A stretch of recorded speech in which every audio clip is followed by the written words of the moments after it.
উদ্ভ্রান্ত সেই আদিম যুগে স্রষ্টা যখন নিজের প্রতি অসন্তোষে নতুন সৃষ্টিকে বারবার করছিলেন বিধ্বস্ত, তার সেই অধৈর্যে ঘন ঘন মাথা নাড়ার দিনে রুদ্র সমুদ্রের বাহু প্রাচী ধরিত্রীর বুকের থেকে ছিনিয়ে নিয়ে গেল তোমাকে আফ্রিকা। বাঁধলে তোমাকে বনস্পতির নিবিড় পাহারায় কৃপণ আলোর অন্তঃপুরে। সেখানে নিভৃত অবকাশে তুমি সংগ্রহ করছিলে দুর্গমের রহস্য, চিনছিলে জল স্থল আকাশের দুর্বোধ সংকেত।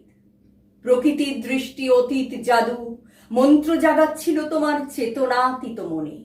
বিদ্রুপ করছিলে ভীষণকে বিরূপের ছদ্মবেশে, শঙ্কাকে চাইছিলে হার মানাতে, আপনাকে উগ্র করে বিভীষিকার প্রচণ্ড মহিমায় তাণ্ডবের দুন্দুভি নিনাদে। হায় ছায়াবৃতা, কালো ঘোমটার নিচে অপরিচিত ছিল তোমার মানব রূপ উপেক্ষার আবিল দৃষ্টিতে। এলোরা লোহার হাত করি নিয়ে, নখ যাদের তীক্ষ্ণ তোমার নেকড়ের চেয়ে। এলো মানুষ ধরার দল,